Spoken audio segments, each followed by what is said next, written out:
आओ हम बताते हैं ईसा अलैहिस्सलाम का शान हम बयान करते हैं, ईसा अलैहिस्सलाम का मुकाम हम बयान करते हैं।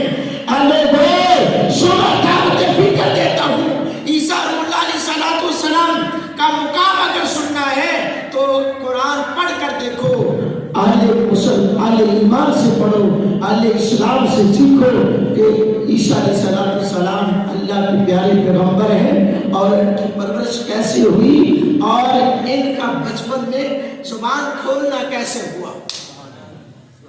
हज़रात किराम कदर, मेरे महबूब करीम अलैहिस्सलाम के गुलामों, हजरत जिब्राइल अलैहिस्सलाम को खुशखबरी देकर चले जाते हैं।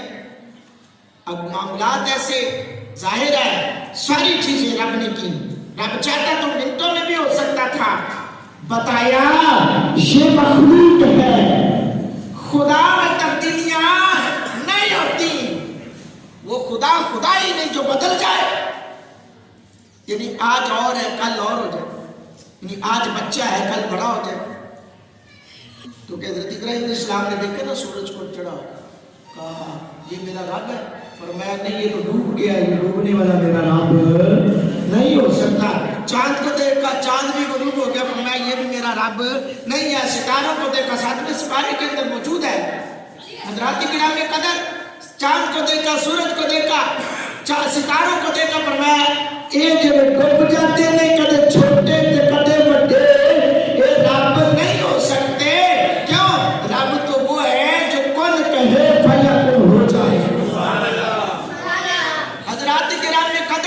ईसा अलैहिस्सलाम मां के पेट में रहे, तमाम मामला हुए, पैदाइश हुई, तख्लीक हुई।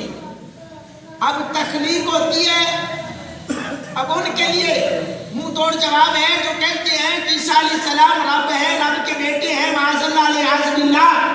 उनके लिए मैं बताना जो चाहता हूँ, आओ आज तरक्की याफ्ता दौर है, समझो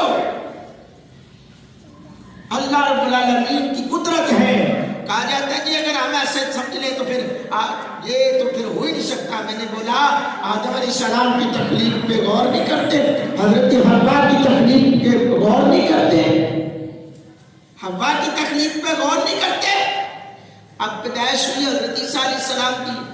अब पहले तो हजरत मरियम का तरीकाकार क्या कि फिर आपना और ज्यादा जब ये खुशखबरी मिल गई और ज्यादा ज़ुहद व तक़वे में रहने लगी, चुप कर इबादत करने लगी,